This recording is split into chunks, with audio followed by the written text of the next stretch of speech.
Hello दोस्तों, स्वागत है आपका एक बार फिर आपके अपने चैनल बीएचयू वाले में। तो आज इस पीवाईक्यू के सीरीज में हम बात करने वाले हैं 2013 के पेपर के ऊपर। ठीक है, तो आज हम लोग बात करेंगे 2013 बीएचयू के पेपर के ऊपर, जिसपे 150 क्वेश्चन है और ये 450 अंकों का यानी कि 450 नंबर का था। ठीक है, इससे पहले आपको जो पीवाईक्यू सीरीज कराए गए हैं 2012 से लेकर 2024 तक के सारे पेपर करा दिए गए हैं। साथ ही साथ 2010 के भी पेपर आपको करा दिए गए हैं, यानी कि आपको सिर्फ 2010 का अगर पेपर हम आपको मिल जाएगा आज इसकी भी वीडियो, तो आपको कुल 14 साल का पेपर बीएचयू वाले के इस प्लेटफॉर्म पे मिल जाएंगे। और आप अगर इसको पूरा 14 साल का पेपर कर लेते हैं तो आपकी तैयारी काफ़ी अच्छी हो जाएगी। ठीक, ये आपको ये सारी वीडियो बीएचयू वाले के लाइव पीवाईक्यू प्लेलिस्ट में देखने को मिलेगी। इसके अलावा उस प्लेलिस्ट में आपको टॉपिक वाइज बहुत सारे वीडियो देखने को मिलेंगे, जिसमें मिडवल हिस्ट्री है, बुक एंड ऑथर है, एंशिएंट हिस्ट्री है, मॉडर्न है और बहुत सारे जो है कि UGC net set assistant professor के जो है कि क्वेश्चंस के कलेक्शन जो है कि पीवाईक्यू के रूप में कराए गए हैं और बहुत अच्छी तरह से एक्सप्लेनेशन किया गया है, ताकि आप एक क्वेश्चन से बहुत सारे क्वेश्चन को कवर कर सके। तो अभी तक आपने अगर वीडियो नहीं देखी है तो जरूर देखिए। ये आपकी जो अंतिम 30 दिन की कह ले, 28 दिन की कह ले, 25 दिन की कह ले, अंतिम तैयारी को बहुत ज़्यादा जो है कि बल देने वाला है और आपकी जो है कि एग्ज़ाम में परफॉर्मेंस को बहुत अच्छा करने वाला है। तो अगर आपने अभी तक बीएचयू वाले को सब्सक्राइब नहीं किया है, अगर आप बीएचयू वाले चैनल से पहली बार जुड़े हैं, तो एक बार जरूर चैनल को विजिट करें, वीडियोस देखें और बहुत सारे लेक्चर्स और बहुत सारे जो है कि गाइडेंस वीडियो इंफॉर्मेशन सारी चीज़ें आपको एक ही प्लेटफॉर्म पे बिल्कुल निःशुल्क मिल जाएंगी। और जो टेस्ट है आपका अब 15 तारीख से जो है कि डेली आपको वीकली जो है कि हर वीक में हर डे जो है कि आपको टेस्ट कराए जाएंगे। ठीक है, यानी कि आज संडे से कह रहे तो संडे से लेकर आपका जिस दिन तक एग्जाम होगा, चाहे वो 13 मार्च हो, 15 मार्च हो, 30 मार्च हो, 31 मार्च हो, जब भी आपका एग्जाम होगा हिस्ट्री का, एमए हिस्ट्री का, HUPQ09, तो जब भी इसका एग्जाम होगा तब तक आपको जो है कि बीएचयू वाले ऐप पे डेली टेस्ट सीरीज आपको देखने को मिलेगी। और उसमें पूरा जो है कि वो सीयूटी पीजी के पैटर्न पे होता है, 75 क्वेश्चंस होते हैं और वही आपको 1 घंटे में करने होते हैं।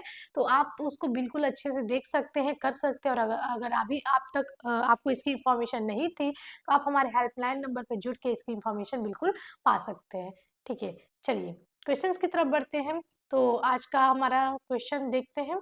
चलिए, पहला क्वेश्चन है, विच of the following was not worshipped by the Harappans, यानी कि निम्नलिखित में से किसकी पूजा हड़प्पा संस्कृति में नहीं होती थी? शिव, मातृदेवी, पीपल, विष्णु। तो किसकी नहीं होती थी? पीपल की जो है कि नहीं होती थी। सेकंड, चहुंदड़ों की उत्खनन का निर्देशन किसने किया था, जिसे हड़प्पा की औद्योगिक शहर भी कहा जाता है? तो इसका उत्खनन जीएच मैके ने किया था। ठीक है, निर्देशन कौन किया था? जीएच मैके, जो कि बार बार पूछा जाता है, यूजीसी का भी आपका पीवाईक्यू है। ठीक है, अगला क्वेश्चन है, विच of the following Harappan towns is divided into 3 parts, यानी कि हड़प्पा सभ्यता का ऐसा कौन सा नगर है जो 3 भागों में विभाजित है?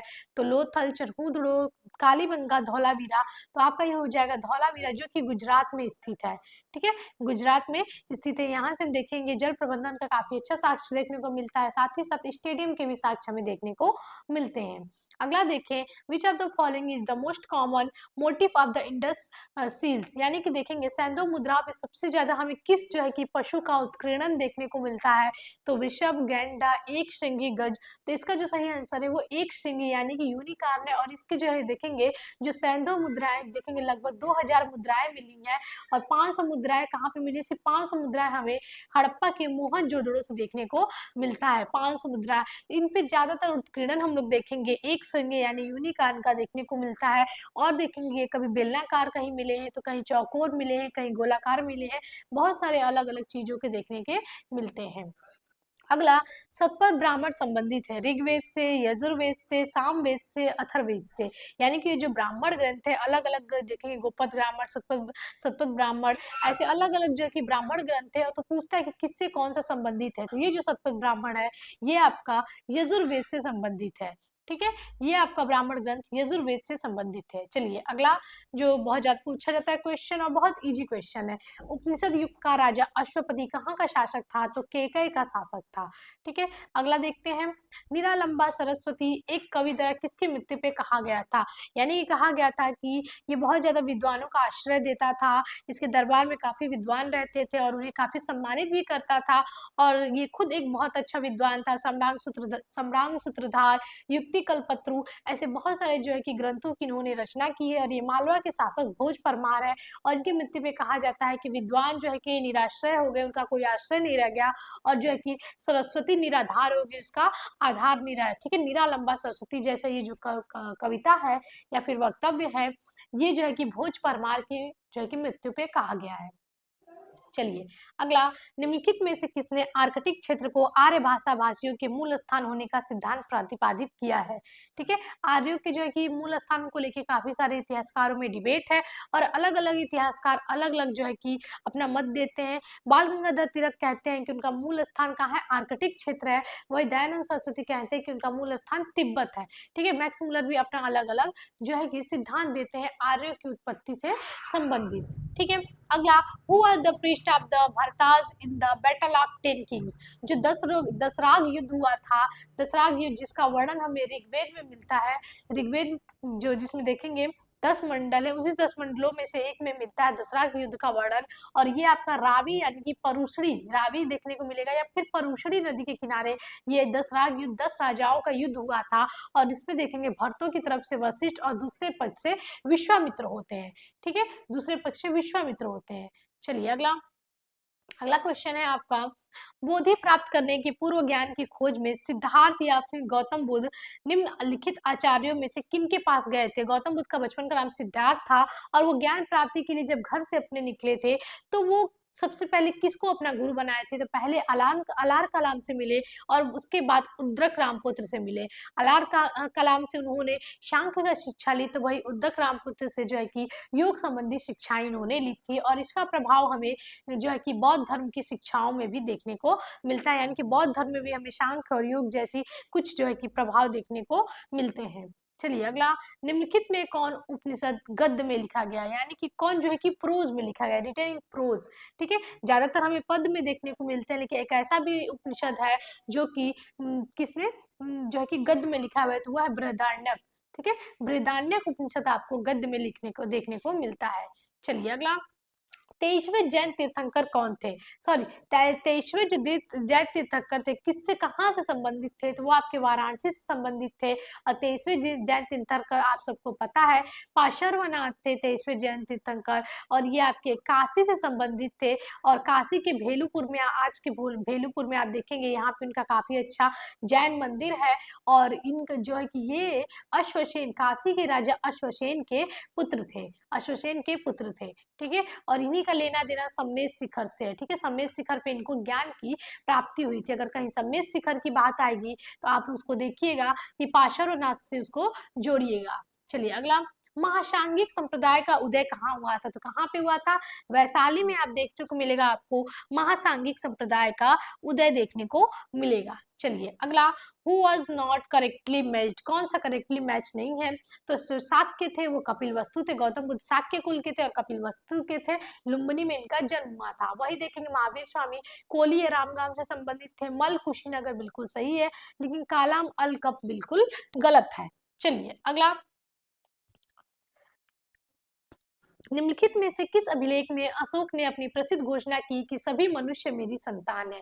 ये किसमें हमें देखने को मिलता है जो कि बहुत फेमस है, और ये मिलता है पृथक कलिंग अभिलेख प्रथम में। ठीक है, चलिए अगला, किस राजवंश किस राजवंश के शासक देवपुत्र की उपाधि धारण करते थे? देवपुत्र, देवरजस, ऐसी उपाधियां देखने को मिलती है, और इनके साक्ष्य भी हमें देखने को मिलते हैं। तो वो है कुषाण शासक। ठीक है, कुषाण शासक।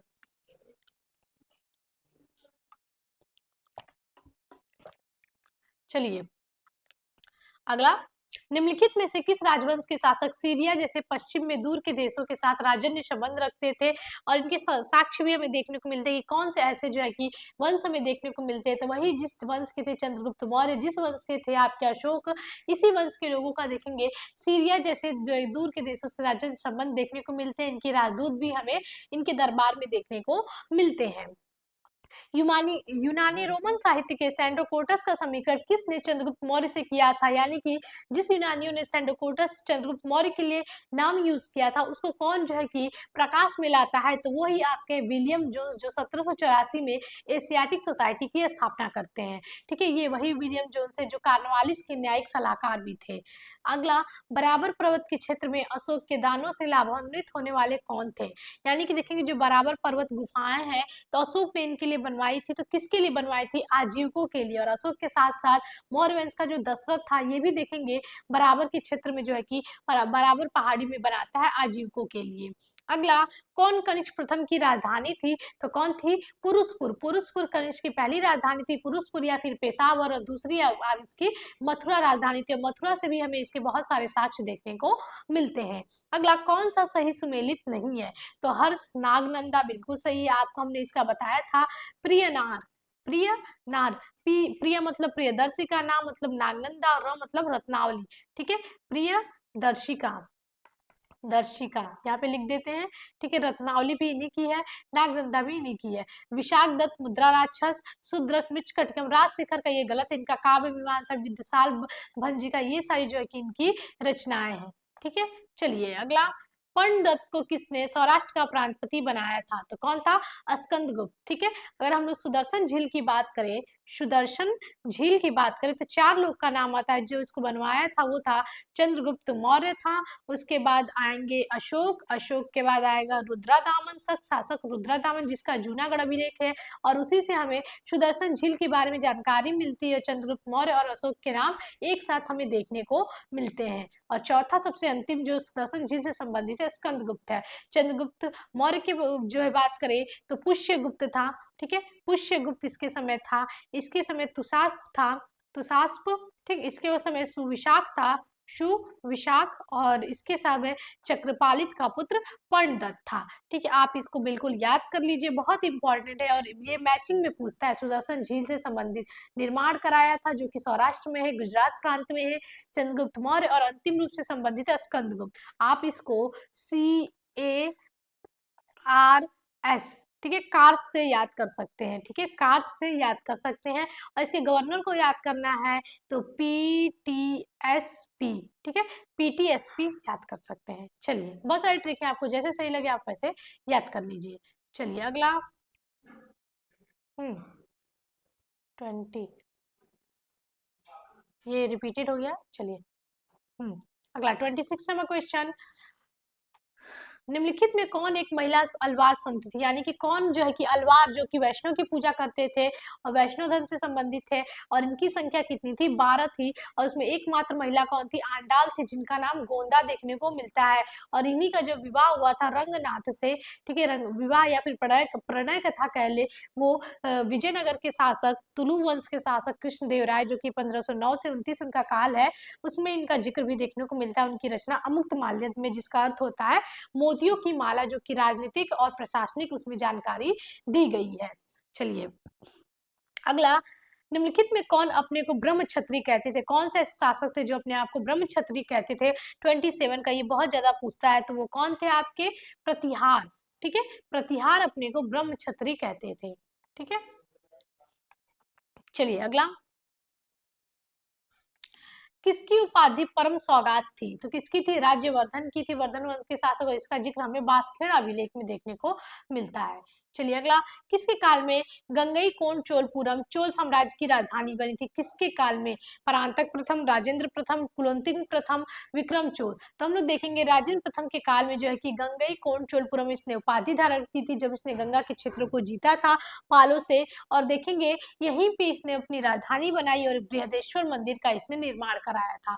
वही इसके पिता ने तंजौर में बृहदेश्वर मंदिर का निर्माण कराया था, राजा राज प्रथम ने। वे उत्तर भारतीय राजवंश जिन्होंने राष्ट्रकूटों का मुकाबला किया था, यानी कि त्रिपक्षीय संघर्ष की बात करें किसके बीच में हुआ था? तो प्रतिहार, पाल एवं राष्ट्रकूट के बीच में। अगला है किताबुल रहला किसकी है? तो इब्न बतूता की है, जो कि मोहम्मद बिन तुगलक के टाइम पीरियड में आया था। और ये अरबी भाषा में किताबुल रहला लिखा है, जो कि बहुत ही विश्वसनीय ग्रंथ है दिल्ली सल्तनत के बारे में। 2.5 दिन का झोपड़ा का निर्माण किसके द्वारा किया गया था? तो कुतुबुद्दीन ऐबक द्वारा 2.5 दिन का झोपड़ा जो है कि निर्माण किया गया था, और ये आपका अजमेर में है। ठीक है, अजमेर में, और इसी पे हरिकेरली नाटक जो है कि उत्कीर्ण है। और यहाँ पे पहले एक संस्कृत विश्वविद्यालय था, जो कि विग्रहराज चतुर्थ ने बनवाया था। चलिए अगला, इल्तुतमिश को खलीफा की मान्यता कब प्राप्त हुई थी? 33 नंबर क्वेश्चन, बहुत इंपॉर्टेंट है। तो कब? 1229 में इसको खलीफा से मान्यता प्राप्त हुई थी, और इसने सुल्तान ए आजम की उपाधि धारण की थी। सुल्तान ए आजम और मोमीन, ठीक है, मोमिन करके है, बहुत नासिरुल मोमिन की उपाधि भी इसको मिली थी खलीफा की तरफ से, और खिल्लत भी मिला था, एक सम्मान सूचक वस्त्र। बलबन के शासनकाल में दिल्ली का कोतवाल कौन था? तो कौन था? फखरुद्दीन। फखरुद्दीन जो है कि बलबन के शासनकाल में दिल्ली का कोतवाल था। अलाउद्दीन खिलजी ने किस नवीन मंत्रालय की स्थापना की थी? तो वो बहुत फेमस है, दीवाने मस्तक राज, और ये बकाया राजस्व वसूल करने के लिए बनाया गया था।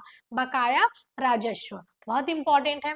चलिए अगला, अफगानपुर दुर्घटना किस सुल्तान की मृत्यु से संबंधित है? तो वही गयासुद्दीन तुगलक। जब ये बंगाल अभियान से वापस लौटता है, तो इसके पुत्र जौना खां द्वारा एक लकड़ी का महल बनाया जाता है, और उसके वास्तुकार होते हैं अहमद अयाज। और जब ये इस पे बैठता है उस महल में, तो इसके ऊपर जो है कि लकड़ी गिर जाता है, और उसकी वहीं पे ऑन द स्पॉट डेथ हो जाती है, और इसको अफगानपुर दुर्घटना के नाम से भी जानते हैं। इसका संबंध कुछ कुछ लोग औलिया से भी लगाते हैं, क्योंकि उसने औलिया को दिल्ली खाली करने के लिए बोला था, और तब इसमें उत्तर में औलिया ने कहा था, हुनूस दिल्ली दूर, दिल्ली अभी दूर है।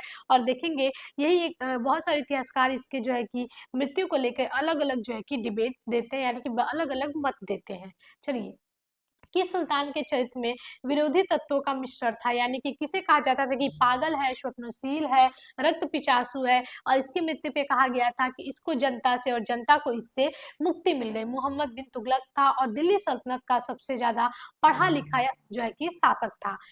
किसने कृषि विभाग दीवाने अमीर को ही की स्थापना की थी? तो यही महाराज मोहम्मद बिन तुगलक ने की थी, और इन्होंने ताकावी और सोनधर जैसे लोन यानी कि ऋण देना किसानों को प्रारंभ किया था, जब कृषि में बहुत ज्यादा जो है कि देखेंगे कृषि क्षेत्र में बहुत ज्यादा हाश होने लगा था। इसलिए खेतों को सूचने के लिए किसने नहरों का निर्माण कराया था? तो वो फिरोज शाह तुगलक है, जिसने बहुत सारे नहरों का, बाग बगीचों का, बहुत सारे विभाग का इसने निर्माण कराया था।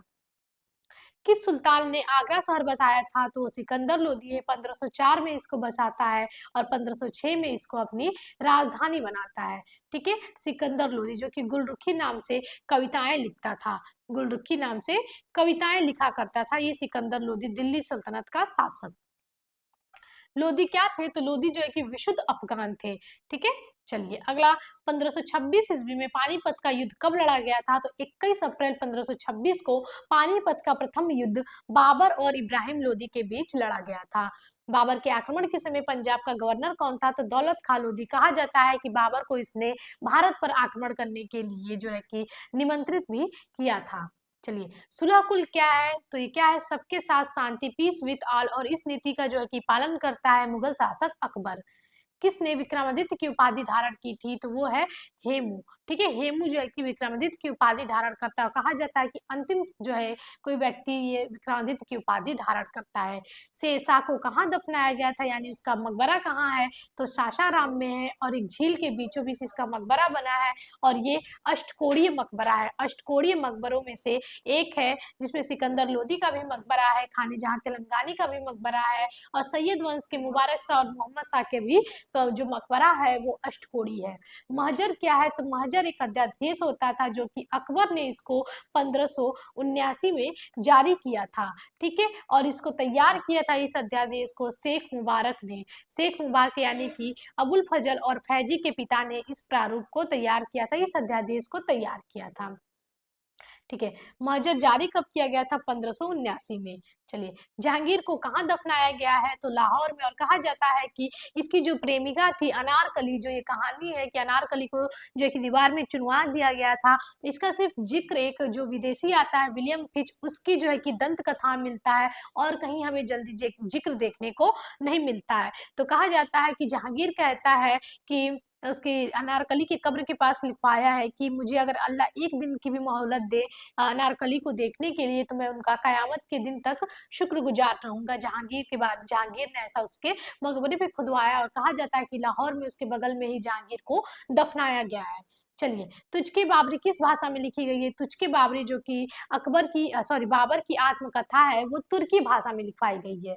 ठीक है, बाबर की आत्मकथा तुझके बाबरी या फिर बाबरनामा तुर्की भाषा में लिखी गई है। और बहुत जो है कि मुगल काल का पहला ऐसा ग्रंथ है जो किसी शासक ने अपनी आत्मकथा लिखी है। दूसरा है जहांगीर, जिसने तुझकी जहांगीरी लिखी है फारसी भाषा में, जिसे 3 लोगों ने और 2 लोगों ने, मोतमिद खां मोहसिन फानी ने इसे कंप्लीट किया है। आगरा की मोती मस्जिद किसने बनवाया? 51, तो किसने बनवाया है? शाहजहां ने। वही दिल्ली की मोती मस्जिद की बात करें, दिल्ली की मोती मस्जिद, जो कि बच्चे बहुत कंफ्यूज होते हैं, तो दिल्ली की मोती मस्जिद औरंगजेब ने बनवाया है। चलिए अगला, मनसबदारी, मुगलों की मनसबदारी प्रथा स्रोत कहाँ का है? तो मध्य एशिया का है। ठीक है, और जिसे अकबर ने जो है कि यहाँ पे प्रचलित किया था। ठीक है, चलिए अपने प्रशासन में लाया था। सिंहासन बत्तीसी का अनुवाद फारसी में किसने किया था? तो बदायूनी ने किया था, और फैजी भी इससे सम्मिलित है। किस मुगल बादशाह के अधीन सबसे ज्यादा हिंदू मनसबदार थे या फिर सबसे ज्यादा हिंदू अधिकारी थे? तो वो औरंगजेब था। ठीक है, औरंगजेब होगा, अकबर नहीं होगा। 33% उसके दरबार में थे। और सबसे ज्यादा प्रांत भी हमें औरंगजेब के टाइम पीरियड में 21 प्रांत देखने को मिलते हैं। चलिए 55, वह कौन रूसी यात्री था जो 1417 में बहमनी साम्राज्य में आया था? Marco Polo, Nikitin, Niccolo Conti, Domingo Paes. ठीक है, कौन सा ऐसा जो है कि रूसी यात्री था? तो यहाँ पे निकोलो कोंटी नहीं होगा, ये क्या था? इटली का यात्री था। ठीक है, ये देवराज सेकंड के समय आया था। वही निकितिन बहमनी में आया था, तो इसका आंसर अथीनियस निकितिन इसका पूरा नाम था, और ये एकमात्र बहमनी साम्राज्य में आने वाला विदेशी यात्री था, इसका अथीनियस निकितिन नाम था। चलिए अगला, महमूद गवा कहाँ का प्रधानमंत्री था? तो ये महमूद शाह द्वितीय का प्रधानमंत्री था। चलिए अगला, इनमें कौन बहमनी राज्य नहीं था? दौलताबाद नहीं था, जिसे देवगिरी भी कहते हैं। और देखेंगे जब बहमनी साम्राज्य का पतन होता है तो ये 4 भागों में बंटता है, अहमदनगर, गोलकुंडा, बीजापुर, बरार और बीदर। ये 5 राज्य है जो कि बहमनी साम्राज्य से ही टूटकर अलग अलग जो है कि राजवंशों की स्थापना होती है। चलिए अगला, 58, सैयद बंधुओं के नाम क्या थे जिन्हें किंग मेकर्स, क्या कहते हैं? किंग मेकर्स कहते हैं इनको। ठीक है, किंग मेकर्स तो कौन थे? हुसैन अली एवं अब्दुल्ला खां। ठीक है, ये 2 भाई थे जो कि उत्तर मुगल काल में कई सारे राजाओं को जो है कि राजा बनाने का काम करते हैं। चलिए अगला, हैदराबाद राज्य का संस्थापक कौन था? तो वो है निजामुल मुल्क, जिसे चिंकलिज खां भी कहते हैं, और इसने आसफ जाही वंश की स्थापना की थी, और एक उपाधि इसकी आसफ जा भी है। नादिर शाह क्या था? नादिर शाह कहाँ का शासक था? तो ईरान का शासक था, और ये वही नादिर शाह है जिसने 1739 में मोहम्मद शाह रंगीला के साथ करनाल का युद्ध किया था, और उसे युद्ध में पराजित किया, और तख्ते ताउस और मयूर सिंहासन को अपने साथ वापस जो है कि ईरान लेके गया था। अगला, जब पानीपत का तृतीय युद्ध हुआ उस समय पेशवा कौन था? तो उस समय पेशवा बालाजी बाजीराव थे। बहुत इंपॉर्टेंट है। और पानीपत का तृतीय युद्ध 1761 को हुआ था। 14 जनवरी 1761 को अहमद शाह अब्दाली और मराठों के बीच में हुआ था। ईस्ट इंडिया कंपनी को बंगाल में 24 परगना की जमींदारी का अधिकार किस युद्ध के पश्चात मिला था? बहुत इंपॉर्टेंट है। और ये युद्ध देखेंगे कहीं ना कहीं ब्रिटिश साम्राज्य को अपने पांव जमाने में काफी मदद करता है। बाकी इतिहासकारों का तो कहना था कि प्लासी जैसा कोई युद्ध वहां हुआ ही नहीं था, सिर्फ ये एक षड्यंत्र मात्र था। चलिए अगला है, 5 वर्ष के लिए कौन सा ऐसा गवर्नर जनरल था जिसने भूमि बंदोबस्ती स्टार्ट की थी बंगाल में? तो वो आपके वॉरेन हेस्टिंग्स हैं। और देखेंगे अस्थाई बंदोबस्त लाते हैं 1793 में, जिसे परमानेंट सेटलमेंट कहते हैं, जमींदारी बंदोबस्त कहते हैं, वो लाते हैं लॉर्ड कॉर्नवालिस भाई साहब। चलिए अगला है, 1773 के रेगुलेटिंग एक्ट के द्वारा उच्चतम न्यायालय का प्रधान न्यायाधीश किसे नियुक्त किया जाता है? 1773 में एक सुप्रीम कोर्ट की स्थापना होती है जो 1774 में बन के तैयार होता है। इसके मुख्य न्यायाधीश होते हैं एलिजा इम्पे, और इनके सहायक होते हैं लेमेस्टर, चैम्बर्स और हाइड। चलिए अगला, किस युद्ध के पश्चात हमें सालभाई की संधि पर हस्ताक्षर देखने को मिलता है? तो जो फर्स्ट एंग्लो मराठा वार है उसके बाद ही हमें देखने को मिलता है जो है कि पहली जो है कि मराठा वार के बाद सालबाई की संधि होती है। चलिए अगला है, किस अधिनियम के द्वारा बीओसी यानी कि बोर्ड ऑफ कंट्रोल का गठन किया जाता है? तो यहाँ पे होगा पिट्स इंडिया एक्ट 1784। ठीक है, इसके द्वारा बोर्ड ऑफ कंट्रोल की स्थापना होती है। उसके बाद लॉर्ड विलियम बेंटिक द्वारा 1832 में किस राज्य को मिला लिया गया था? तो यह है कछार। अगला, जब एंग्लो बर्मा युद्ध लड़ा गया उस समय बंगाल का गवर्नर जनरल कौन था? बहुत इंपॉर्टेंट है, तो कौन था आपका? Lord Amherst. लॉर्ड एमहर्स्ट उस समय बंगाल का गवर्नर जनरल था। अमृतसर की संधि कब हुई थी? काफी इंपॉर्टेंट है, 25 अप्रैल 1809 को हुई थी। मुंबई प्रेसिडेंसी में रैयतवाड़ी जो कि किसानों के साथ ये भूमि बंदोबस्त किया गया था, किसने लागू किया था? तो ये एल्फिंस्टन ने लागू किया था। अगला है 1818 में मराठों के पतन के पश्चात जो सतारा का राज्य था किसे दिया गया था? तो ये प्रताप सिंह को दिया गया था। फोर्ट विलियम कॉलेज की स्थापना कब हुई थी? तो 1800 में हुई थी और ये ब्रिटेन के सम्राट विलियम थर्ड के जो है कि नाम पे इसका नाम फोर्ट विलियम रखा गया था। और ये जो है कि कॉलेज भारत में 1800 में स्थापित किया गया था ताकि यूरोपीय सैनिकों को प्रशिक्षण दिया जा सके। किस चार्टर में भारत सरकार को देश में दास प्रथा समाप्त करने के लिए कहा गया था? तो ये 1833 का चार्टर एक्ट था, लेकिन ये यहाँ पे पूर्णतः समाप्त नहीं होता है और अंतिम रूप से 1843 में लॉर्ड एलनबरो के समय एक्ट 5 के तहत दास प्रथा को समाप्त किया जाता है। संवाद कॉमेडी कब प्रारंभ किया गया था? तो 1821 में इसको समाप्त किया था राजा राम मोहन राय ने। राजा राम मोहन राय ने इसको समाप्त किया था और इनको राजा की उपाधि कौन दिया था? तो अकबर द्वितीय मुगल शासक, उत्तरवर्ती मुगल शासक अकबर द्वितीय ने जो है कि राजा की उपाधि दिया था जब ये इंग्लैंड गए थे राजा का फरमान लेके। ठीक है, और यहीं पे उनकी ब्रिस्टन में डेथ हो जाती है। संवाद कौमुदी यही है जो बंगाली में लिखा हुआ है, इसी में सबसे पहले राजा राम मोहन राय सती प्रथा का उल्लेख करते हैं। ठीक है, चलिए अगला, पूना पैक्ट के अंतर्गत प्रांतीय विधानमंडलों में कितनी सीटें दलित वर्गों के लिए थी? तो 145, 145 जो है कि सीटें दलित वर्गों के लिए थी। और पूना पैक्ट आपका होता है अंबेडकर जी और महात्मा गांधी के बीच में, जिसको देखेंगे महत्वपूर्ण लोग होते हैं राजेंद्र प्रसाद और मालवीय जो है कि इसमें मध्यस्थता का काम करते हैं। 76 किस अधिनियम के द्वारा प्रांतों के द्वैध शासन को लागू किया गया था? तो अधिनियम की बात होगी तो प्रांतों में द्वैध शासन 1919 में हुआ था। वही केंद्र में कहें तो केंद्र में द्वैध शासन प्रांतों से हटाकर केंद्र में जो है कि द्वैध शासन 1935 में लागू किया गया था। अगर वही बंगाल में द्वैध शासन की बात करें, बंगाल में द्वैध शासन की बात करें तो ये 1765 से 72 तक चलता है, यानी कि क्लाइव इसको लाता है और वॉरेन हेस्टिंग इसको खत्म करते हैं। ठीक है, वॉरेन हेस्टिंग इसको खत्म करते हैं। चलिए अगला क्वेश्चन, 1856 में अवध का ब्रिटिश रेजिडेंट कौन था? तो कर्नल आउटरम थे। और यही आउटरम साहब थे जिनके रिपोर्ट पे देखेंगे अवध पे कुशासन का आरोप लगता है और इसे जो है कि ब्रिटिश साम्राज्य में विलय कर लिया जाता है। और वाजिद अली शाह जो है कि उस समय अंतिम नवाब होते हैं। एंड ऐसे on the causes of the Indian revolt के लेखक कौन है? तो सैयद अहमद खां इसके लेखक हैं। चलिए अगला, 1857 के विद्रोह के पश्चात भारतीय सेना में यूरोपीय और भारतीय सैनिकों का क्या अनुपात था? तो देखेंगे कि फिर ऐसा कोई विद्रोह ना हो, इसलिए देखेंगे भारतीयों की संख्या जो है कि कम कर दी गई और यूरोपीय की संख्या बढ़ा दी गई, यानी कि 1 संबंधित 2 कर दिया गया। अगला है यंग हस्बैंड मिशन किससे संबंधित है? बहुत इंपॉर्टेंट है, तो ये तिब्बत से संबंधित है। शिकागो में जो है कि पार्लियामेंट ऑफ रिलीजियस में किस भारतीय ने जो है कि व्याख्या दिया था? तो कौन है? 1893 में शिकागो धर्म सम्मेलन में गए थे विवेकानंद सर। ठीक है, विवेकानंद जी। ठीक, वीडी सावरकर ने अभिनव भारत क्रांतिकारियों की गुप्त संगठन की स्थापना कब की थी? तो 1904 में की थी। एक क्रांतिकारी संगठन था। अगला, गदर का पहला अंक किस भाषा में प्रकाशित हुआ था? तो उर्दू में जो है कि गदर का पहला अंक प्रकाशित हुआ था और भी कई सारी भाषाओं में जो है कि यह प्रकाशित हुआ था। और 1913 में देखेंगे गदर पार्टी की स्थापना लाला हरदयाल करते हैं सैन फ्रांसिस्को में।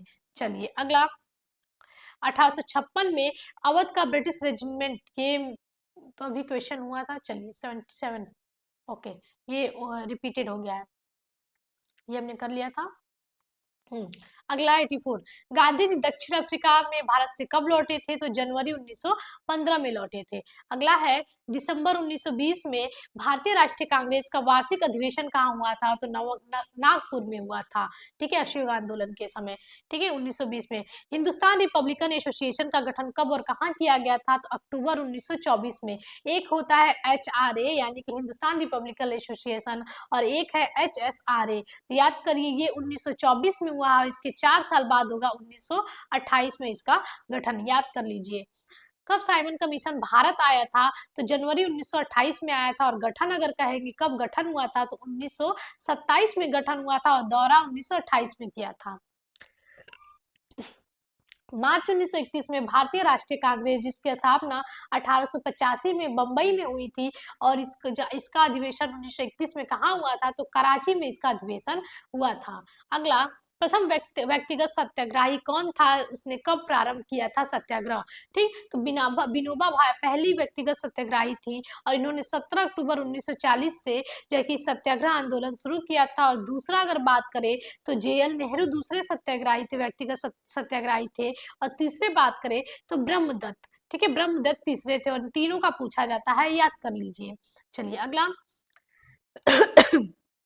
सॉरी, 6 जुलाई 1944 को गांधी जी को संबोधित करते हुए किसने कहा, भारतीय स्वतंत्रता का अंतिम युद्ध प्रारंभ हो चुका है, राष्ट्रपिता हम लोग भारतीय मुक्ति के इस पवित्र युद्ध में आपका आशीर्वाद और शुभकामनाएं चाहते हैं। तो ये हमारे कहते नेताजी सुभाष चंद्र बोस ने कहा था 1944 में। चलिए अगला वर्ल्ड हिस्ट्री का क्वेश्चन है आपका, 1453 ईस्वी में कुस्तुतुनिया पर किसका अधिकार हो गया था? तो तुर्की का अधिकार हो गया था। अगला, मानववाद के जन्मदाता किसे कहा जाता है? तो पेट्रार्क को कहा जाता है। अगला है आपका, किस धर्म सुधारक ने the institute of the Christian religion नामक पुस्तक लिखी है? तो जॉन काल्विन ने लिखी है। इग्निशियन लायला तथा जेsuit संघ ने किस धर्म को पुनर्जीवित किया था? तो कैथोलिक धर्म को पुनर्जीवित किया था। 30 वर्षीय युद्ध का मुख्य प्रकृति क्या थी? तो धार्मिक प्रकृति थी। उसके बाद है, किस शक्ति ने स्पेनिश आर्मडा को नष्ट किया था? तो इंग्लैंड ने नष्ट किया था। इंग्लैंड के इतिहास में ट्यूडर वंश के किस सम्राट के शासनकाल को स्वर्ण युग माना जाता है? तो महारानी एलिजाबेथ, और ये मुगल शासक अकबर के समकालीन थी। ठीक है, किस राजा का कथन था, मैं ही राज्य हूँ? तो ये है लुई 14वां। ठीक है, उसके बाद इसी ने वार्साय का महल बनवाया है। 1688 की गौरवपूर्ण क्रांति के बाद इंग्लैंड की गद्दी पे कौन बैठा था? तो विलियम ऑरेंज तथा मेरी जो है कि बनती है। ठीक है, द वेल्थ ऑफ नेशन किसकी पुस्तक है? एडम स्मिथ की, और इसका प्रभाव हमें जो है कि ब्रिटिश की 1813 की चार्टर और 1833 के चार्टर एक्ट में देखने को मिलता है। पार्सिया में किस राजवंश ने शासन किया? होहेन-जोदड़ो ने शासन किया। सप्तवर्षीय युद्ध की शुरुआत किस वर्ष हुई? तो 1756 से 63 तक सप्तवर्षीय युद्ध चला था, 1756 से 63 तक। चलिए अगला, आधुनिक रूस का जन्मदाता कौन है? पीटर महान को आधुनिक रूस का जन्मदाता कहते हैं। औद्योगिक क्रांति कब प्रारंभ हुई थी या किस चीज से प्रारंभ हुई थी? तो वस्त्र उद्योग से प्रारंभ हुआ था। अगला, शक्ति के विभाजन सिद्धांत का प्रतिपादक कौन है? तो मॉन्टेस्क्यू जो है कि सेपरेशन ऑफ पावर के सिद्धांत दिया था। फ्रांसीसी क्रांति कब हुआ? 1789 में हमें फ्रांसीसी क्रांति देखने को मिलती है। यूरोप में राष्ट्रवाद की भावना विकसित हुई थी फ्रांसीसी क्रांति से, जिसने समानता, स्वतंत्रता और बंधुत्व जैसी धारणा को पूरे यूरोप में फैला दिया था। औद्योगिक क्रांति के फलस्वरूप निम्नलिखित में से किस विचारधारा का विकास हुआ था? तो पूंजीवाद उस समय बढ़ चढ़कर जो है कि हमें देखने को मिलता है। यूरोप में प्रथम स्टॉक एक्सचेंज की स्थापना कहाँ हुई थी? तो एंटवर्प में हुई थी।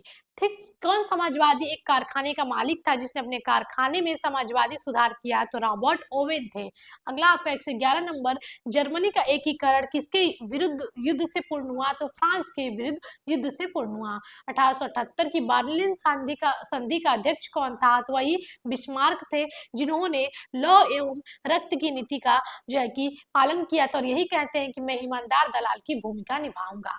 यूरोप का बीमार देश किसे कहा जाता है? तुर्की को यूरोप का बीमार देश कहा जाता है। प्रथम विश्व युद्ध होने का तात्कालिक कारण क्या था? तो देखेंगे जब राजकुमार फर्डिनेंड की हत्या होती है, तो यही एक कारण बनता है प्रथम विश्व युद्ध की। पेरिस शांति सम्मेलन की अध्यक्षता किसने की थी? तो क्लेमेंसो इसकी अध्यक्षता की थी। राष्ट्रसंघ यानी कि लीग ऑफ नेशंस का मुख्यालय कहाँ है? तो जिनेवा में इसका मुख्यालय है। चलिए आगे बढ़ते हैं। बोल्शेविक क्रांति जो कि रूस से संबंधित है कब हुई थी? नवंबर 1917 में हुई थी। हिटलर द्वारा रचित पुस्तक कौन थी? यानी फिर हिटलर की आत्मकथा भी कह सकते हैं, जिसका नाम है मीन कैंप यानी कि मेरा संघर्ष। मीन कैंप यानी कि मेरा संघर्ष, ये हिटलर की पुस्तक है, आप पढ़िए, काफी अच्छी बुक है, आपको बहुत सारी चीजें हिटलर के बारे में जानने को मिलेंगी। रूस में नई आर्थिक नीति किसने लागू की थी? तो लेनिन, जो कि बहुत इंपॉर्टेंट है, रूस की क्रांति से संबंधित है। हिटलर ने पोलैंड पर आक्रमण कब किया था? तो 1 सितंबर 1939 को किया था। पहला अफीम युद्ध कब हुआ था? 1842 में। टाइपिंग विद्रोह जो कि अब आपके एग्जाम में नहीं पूछा जाता है, ये आपका चीन से संबंधित है, तो ये होंग शू चुआन ने किया था।